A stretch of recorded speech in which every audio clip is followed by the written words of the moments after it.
We have a cast I think has more awards and more award nominations than any single cast we've ever put together. And the fact that they're all willing to suit up, to step into this very trippy world with us is a testament to both our director, Scott Derrickson, and the source material that it comes from. It's utterly inspiring, the cast of this film. To be able to play off Tilda Swinton, Mads Mikkelsen, Rachel McAdams, and Chiwetel, it's really fantastic. I think Marvel, they're always casting rocking people, to be honest. To be part of the Marvel Universe is really exciting. You get to work with the best of the best in the world. Where are you going? Greenwich Village, and the quickest way back there is through a dimensional gateway that I open up in the mop closet. Rachel plays Dr. Christine Palmer, and we knew we needed to cast someone that could go toe-to-toe with Stephen Strange. I have a very strict rule against dating colleagues. Oh, really? I call it the Strange policy. Oh, well, good. I'm glad something's named after me. An actress that could show, via the way she sees him, the better man that he could be. And that takes an actress of incredible skill and incredible weight. I don't understand what's happening. I read a few of the comics. Scott, the director, pointed me towards The Oath. In particular, he thought that would be the most helpful for my character. There's definitely a pressure to get close to people's impression of what the character is. I think I'm fortunate in that she's kind of an amalgamation of a few women in the comics and Scott's own invention. For me, it was just sort of interesting to get to know where my character might, who knows, be headed. Open your eye. One of the biggest challenges, casting-wise, was the Ancient One. The Ancient One is a kind of a cliche by now. You know, the idea of the wizened old man on the hill. I don't know that I've ever seen a version where the Ancient One's been not an ancient Tibetan man. Thank you, Ancient One, for seeing me. You're very welcome. And yet, the Ancient One is so critical to the Doctor Strange mythology, you have to have the Ancient One. Teach me. No. When you start to think about ethereal and enigmatic and ancient and warm and intelligent, Tilda Swinton just popped right to the top of our minds. And to her credit, she was down. She understood what we were going for, how it could be different, what she could bring to a role like this. She said, yeah, I'm in. Let's flip this on its head and try to come at it from a new way. I'm generally of the belief that gender is in the eye of the beholder, and it's of less importance to the person being beheld than the person looking, very often. And this is a case in which that's true. We didn't want to pin it down to any specific Buddhism, specific gender. We wanted to free it up from any previous interpretation. Well, heroes like the Avengers protect the world from physical dangers. We sorcerers safeguard it against more mystical threats. Benedict Wong, I've made a few films with now, and I'm always very, very thrilled to see Benedict. Mr. Strange. Stephen, please.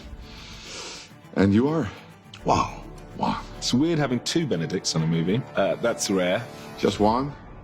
Like Adele? We knew we needed an actor who had that intellect and who had knowledge burning inside him. You felt like wherever he walked, he was carrying the history of this entire place with him. During the 60s, Wong came across like a manservant sidekick. With our version, you know, we're happily updating this for a modern audience. No one steps foot in this sanctum. No one. You're looking for Kamar-Taj. When it came to casting Mordo, I just wanted to find an actor who could work at the deep levels that an actor like Benedict works at. As soon as Chiwetel came up, we all wanted him. He's so good and so complicated. I think the way that he is constructed is somebody who's very loyal, very engaged, very powerful, and is a great defender of ideas. And that's something that's great to play, especially when some of those things get challenged by an outsider. He's gone. Even Strange has left you and surrendered to his power. In the comics, Mordo is to Doctor Strange what Moriarty is to Sherlock Holmes, that highly skilled, equal adversary. He has tremendous capabilities as a sorcerer. Fight like your life depended on it! Along with the qualities that draw him into evil. Because one day, it may. What I told Chiwetel was that I needed him to help me construct the character in such a way that we're not writing a villain. We're writing a character who does what he believes is right. I cannot defeat them alone.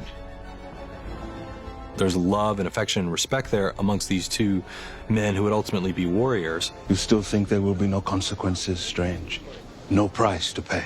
But in one of the greatest Marvel storylines of all time, Mordo betrays Strange. There's a fall. The bill comes due. I will follow this path no longer. And watching that fall is really heartbreaking and really fun to bring to the screen. Master Caecilius, that ritual will bring you only sorrow. Mads Mikkelsen is also in the film. I feel like he's so different in everything that he does that he has a way of very subtly creating completely different internal universes for the characters that he plays.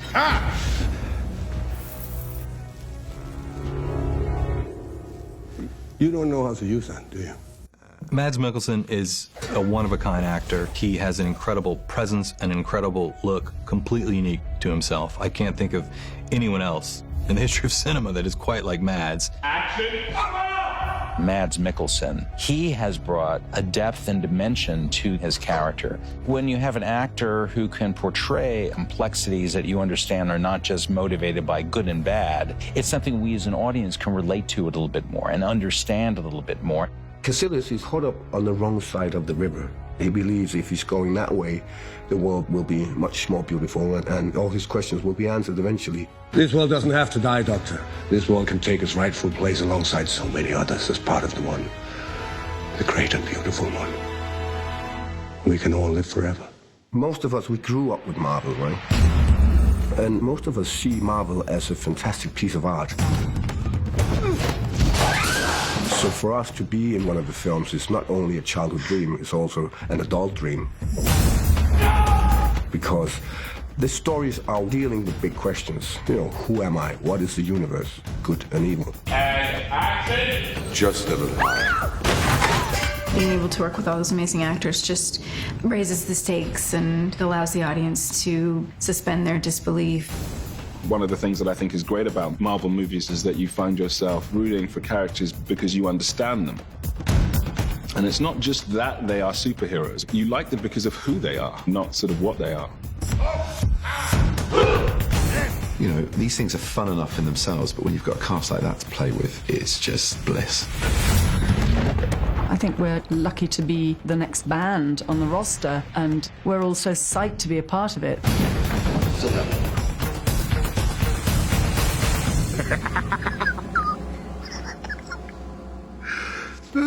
It's funny.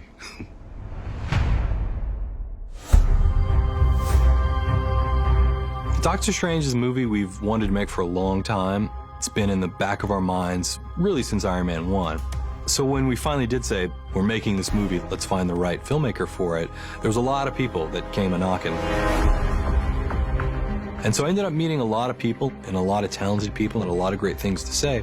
And Scott was among them, and he came after this with a passion and an excitement that we want to see in the filmmakers we hire. Scott Derrickson has a great body of work, and like Joan Anthony Russo, like Joss Whedon, like Jon Favreau, like Kenneth Branagh, the best of the filmmakers we've worked with haven't necessarily done a film like the one we're asking them to do now, but they have done enough that they've shown they're incredibly talented. They have unique visions and a love of film and a love of pushing the boundaries of what a movie can be.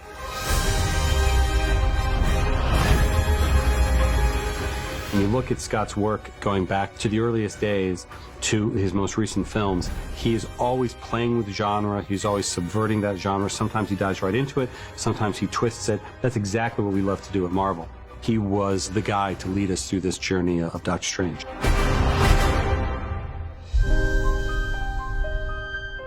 Doctor Strange has always been my favorite comic book character, not just in the Marvel universe, but in all of comics. Primarily, I think, because of the seriousness and gravity that the comic gave to the idea of mysticism. To be able to explore other dimensions and bring other dimensions into the cinema for audiences to experience. I mean, my God, what could be greater than that? And then when you look at your hands, it's straight, yeah, like that. Okay, let's shoot this, guys. 21 bacon, take one. It's a well-oiled machine here. I mean, it doesn't ever feel like it's big. He's somehow made the set feel quite intimate. And I think his enthusiasm and passion for the Doctor Strange world is very evident. I think Scott's one of the main reasons that this project attracted such a brilliantly talented cast. He's great on process. He's really good on going through great volume of detail about characterization. You really feel very safe in his hands about who you're playing, why you're playing, what you're playing. That's great. That looks really cool. And all those kind of acting questions are very easy to talk to him about. Whatever feels natural, we'll move to you. Okay. So don't worry about the camera in terms of just if there's a version of continuing to move that feels natural. Yeah. He's very open to this sort of minutia that can sort of drive some directors mad, even within having to work on this extraordinary kind of epic visual scale and these incredibly complex and big ideas. Freeze for a moment, and then I would drag it out slowly, and then you just slowly start to recoil from back away from him, and that gives us a nice cut. A lot of the movie that we're making to this day were based out of those early conversations and ideas from Scott saying, you know what we should do? We should do this. And in ways that kind of cracked the story open for us, where we're like, oh, it took things that we were daunted by, that we knew would be tough to necessarily crack and figure out how to update for modern audiences, and sort of showed us the way. And that gave us a lot of confidence that not only do you have a lot of excitement and passion and enthusiasm for the project, you also had a ton of great ideas. He's really infused it with a lot of humor and light touches as well. I mean, there's lots of explosions and fun things for the kids too, but I think it's got a maturity to it. Teach me. I get up every morning and I can't believe they're letting me do the things we're gonna do in this movie.